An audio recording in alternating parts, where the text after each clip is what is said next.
4th and goal to go with the 2. 34 seconds left to go in the ball game.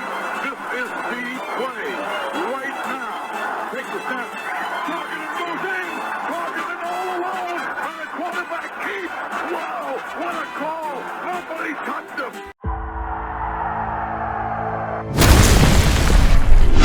Here is Jeff, the host of the Gridiron.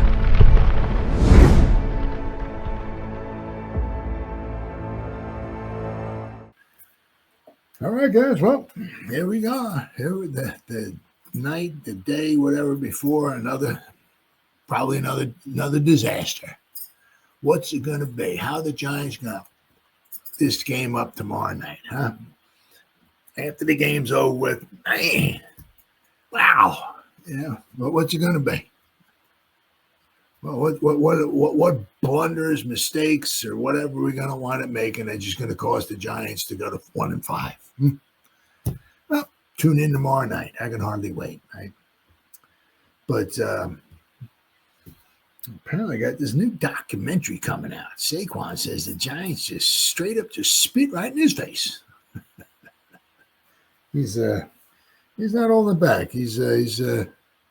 I guess he's certainly in a much happier place. Good for him. Apparently the Giants, there was nothing good at all about the Giants for Saquon. So it is what it is. But apparently a new documentary's coming out, and he's gonna, I guess, tell all on this documentary. I won't be looking at it, but very, very interesting there. Right. Apparently, Mr. Mara, he asked to be traded. Right. Saquon Barkley reveals that John Mara denied his Giants trade request in an explosive document. Saquon Barkley says Giants just straight up spit in my face during contract talks.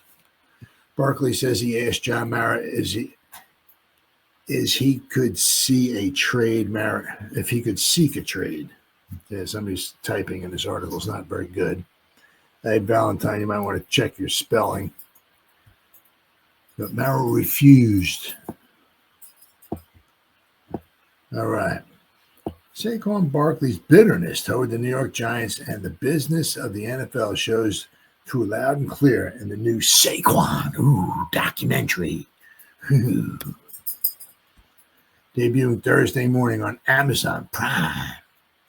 And yes, the video was timed to coincide with the Giants facing the Eagles Thursday night on Prime.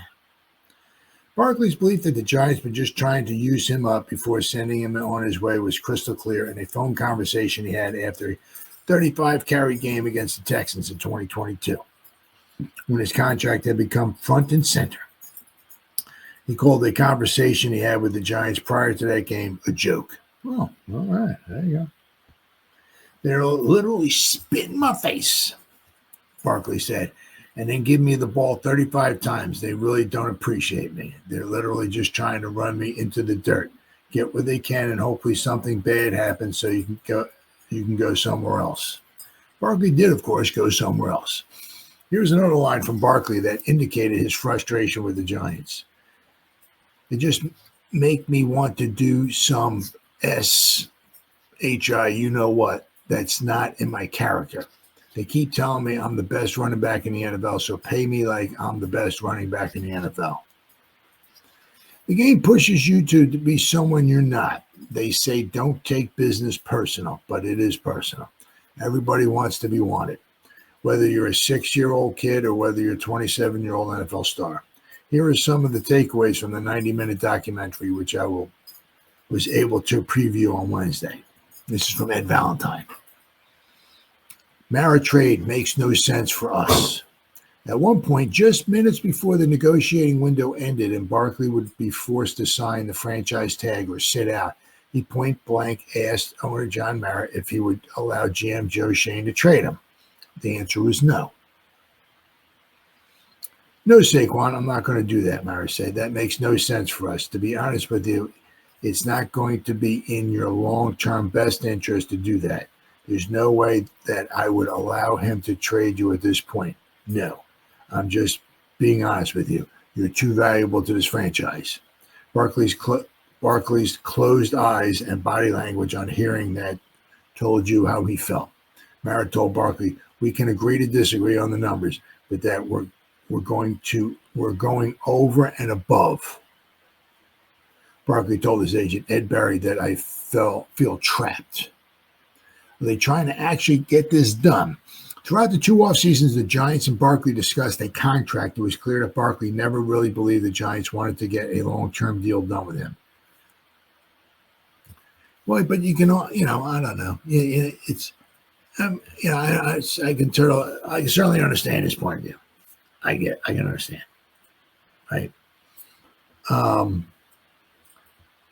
thing is that you see what you see right now, okay, is that, the dude is, he's a problem with his knee. The Eagles just paid him, extended him or whatever, 2 years,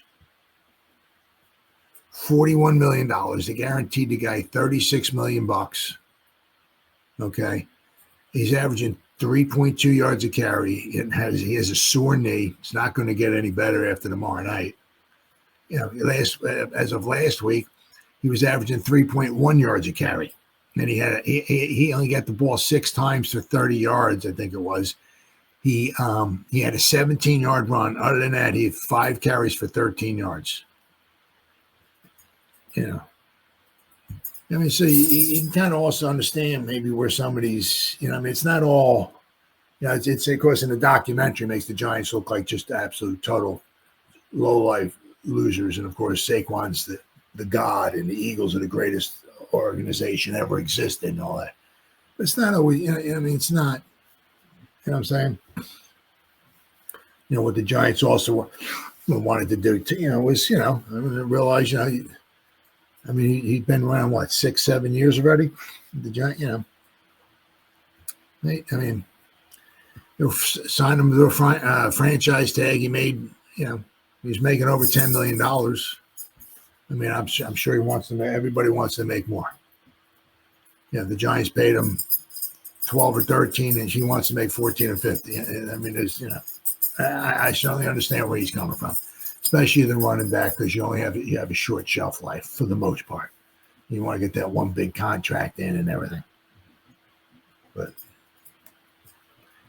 of course, I said, the thing I don't like about this documentary is going to wind up making the Giants look like total. Everything's the Giants' fault. Not Saquon. Saquon's a saint. And everything's the Giants' fault. That's why I won't be looking at it. Because it's all just through Saquon's eye. He's with the Eagles. They paid him $55 trillion.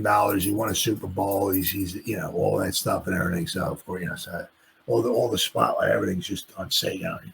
He's the god. It's not. He's right. I won't be checking it out. But let's see what else got in here. Oops. Throughout the 2 off seasons, the Giants and Barkley discussed the contract. It was clear that Barkley never really believed the Giants wanted to get a long-term deal with him. That was clear after the Giants tagged him in 2022, when the two sides tried to work out a deal before the deadline that would force Barkley to play on the tag. Well, all this is in the principle. I would sign $11 million, $10 million if it was operated a whole different way, Barkley said. They're trying to actually get this done. So apparently, I guess maybe if they would have signed him for a long-term deal, he would have signed a long-term deal for maybe what he was saying. But, was that what he's actually thinking at the time or what? I don't know. So maybe if they signed him to a 5-year, $55 million deal, maybe he would have signed that. Maybe.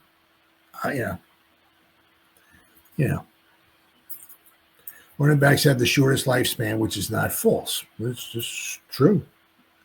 It's true. But they'll give you the ball, as Saquon says, but they'll give you the ball 300 times and then say we can't pay you because of wear and tear in your body, which is, I can't argue with that. Yeah. Here's the ball. Here's the ball. Here's the ball. Here's the ball. Here's the ball. Here's the ball. Here's the ball. Here's the ball. Catch the ball. Catch the ball. Catch the ball. Here's the ball. Catch the ball. Here's the ball. Oh, we're not going to pay you. Yeah, so I can certainly understand where Saquon's coming from. And usually a lot of times, especially a first-round pick. Now, that's the one thing like with running backs, right? Especially get that first-round pick. If they're good, ain't no question Saquon is good. Ain't no question. 4 years, right? And the fifth-year option, right? So after 5 years, he could ease, if he didn't get injured, which he did with the Giants, it was none of his fault. He just got injured. But with a running back, if he's any good and you give him the ball for 5 years, he has probably over 1,000 touches. Yeah. So you might have maybe that one big, contract that you can sign, maybe a 3-year deal or something like that, or whatever, 3 years, whatever. And then after that, if you sign a 3-year deal after you played 5 years with it, not 8 years. There's no more big time contract for a 9th or 10th year running back. Chances are probably not. Yeah. So what he was saying is that I can certainly understand that. Is they give you the ball, they wear you out, then they say, sorry, we can't pay you. Yeah, you're breaking down. So I can certainly understand where Saquon's coming there. Right. Apparently Barkley was in a dark place. Barkley remembers being in a bad place emotionally right before he tore up his knee against the Bears in 2021. He was angry after the Giants legend Tiki Barber had said that Barkley might not be an every down back because of pass protection issues and that he doesn't want to hit anybody. He's a big man who wants to play small. Ooh. I was in a place where I was not playing the game for the love of it, Barkley said. I was going to force a great performance the next week. I even thought about buying a Tiki Barber jersey and wearing a Tiki Barber jersey after I go for 200 yards. All those idiotic and immature things were running through my head at the time. I'm going to have the best game of my life. Then the injury happened. I was just crying, Barkley said. I just wanted to throw up. I had to sit in the shower and just let hot water run down me for a good 20 minutes. Yeah, that was a shame. The thing was that the game before that obviously was against the Steelers. I forgot what he had. I can't remember. Well, he had 19 carries for 34 yards on the season or something. The Steeler game, the initial Steeler game, and we lost 26-16. They just totally shut. Once again, hard to believe the Giants couldn't run the ball. Shocking. Yeah. So then the second game was on the road against Chicago, and he tried to have a really good game, but that's when he got injured. It is what it is, right? It's a shame. So how much did Saquon actually want? Now, of course, this is Saquon. Yeah, I'm sure if you talk to Joe Shane, there might be a little difference in there. But of course, in this documentary or whatever, Saquon tells all. There's no discrepancies. What he says is true, and the Giants are going to look like fools, and Saquon's going to look like a god. And so, but at one point in the documentary, Barkley was clear that he felt like the best running back in the league and should be paid accordingly. Barkley and GM Joe Shane at one point went back and forth during a phone conversation with Barkley saying he wanted $14 to $14.5 million annually, and Shane insisting the Giants had stretched their budget to get to $13 million. I don't think there's a better running back in the NFL right now, so I should be paid as the highest running back in the NFL, Barkley said. They keep telling me I'm the best running back in the NFL, so pay me like I'm the best running back in the NFL, and I want a long-term deal. A deal that shows you see me as part of the future. If you do not see me in that, trade me. I just want to get paid what I can actually get paid. Barkley said that in the end, he just did not feel treated fairly. I wasn't going to try to break the bank. All I wanted was a fair negotiation. Once again, this is where, because it's all on his side. It takes it. Nobody talks to anybody from the Giants about this. Where I was sure there would be a little discrepancy. Not maybe what he said, but the Giants would get to put their 2 cents worth in, which here you don't get that. It's all one-sided. Let's see. Not just my back against the wall. You used a tag deadline against me, like take this or not. As free agency approached, Barkley's frustration with the Giants remained obvious. I've done nothing but represent this organization the right way. I don't got to be like this. It could be simple. It's insane, Barkley said. I can't go nowhere. And you know why I can't go nowhere? I can't go nowhere because I do it the right way. After signing with the Eagles, Barkley said he did not want to sound like the bitter ex. Well, it sure sounded like it now. All I wanted was an opportunity to go and see what I'm worth and then match it, Barkley said. The Giants chose not to match the Eagles' offer, of course. Saquon knows he's in a better place. Barkley, of course, ran for a historic 2,005 yards, and the Eagles won. So he knows that doesn't happen if he stays with the Giants. Am I having an MVP caliber season if I'm with the Giants this year? No. No, 1 year ago, I was ASS. I lost a step. I wasn't this. Is he really worth it? Now I'm an Offensive Player of the Year, MVP candidate, Barkley said. Saquon's daughter is a star. Barkley's daughter, Jada, who said at one point before her daddy joined his new team that I think you should be on the Eagles. Well, I guess she was right. How right she was.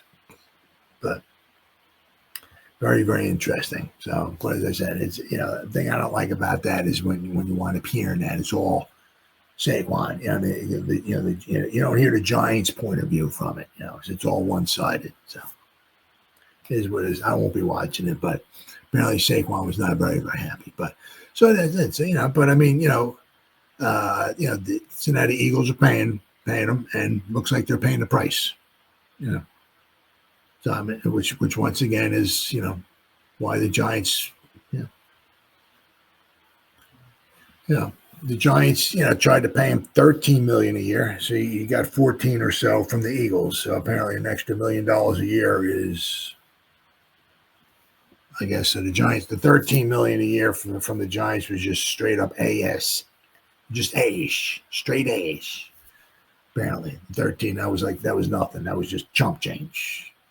But the 14 from the Eagles was so much better. So, like I said, but now the Eagles are paying for it. Right? You have a running back, I said 3.2 yards a carry. According to PFF, he's like he's like ranked like 80 something. According to PFF, his ranking, 1 year, one good year down the hill. So you want a team to dish out $85 trillion a year for 35 years. And, yeah. So you can't blame the teams. Yeah. But it's like also it's something, and I get it, and all that stuff. But it's like, and once again, I get it. But there's a lot of other avenues after football is over with, especially if you're a budding star like him, to make some money. It's not like when your football career is over, you got to work at McDonald's flipping burgers. Can I supersize that for you, sir? There's a lot of ways to make some good money. Become an announcer, right? They make good money. And there's ways of making money. It's not like your football career is over with. I mean, I think Tony Romo is making more now as an announcer. I don't think he deserves it, but more as an announcer than he ever was playing football. Yeah, these announcers make a lot of good money.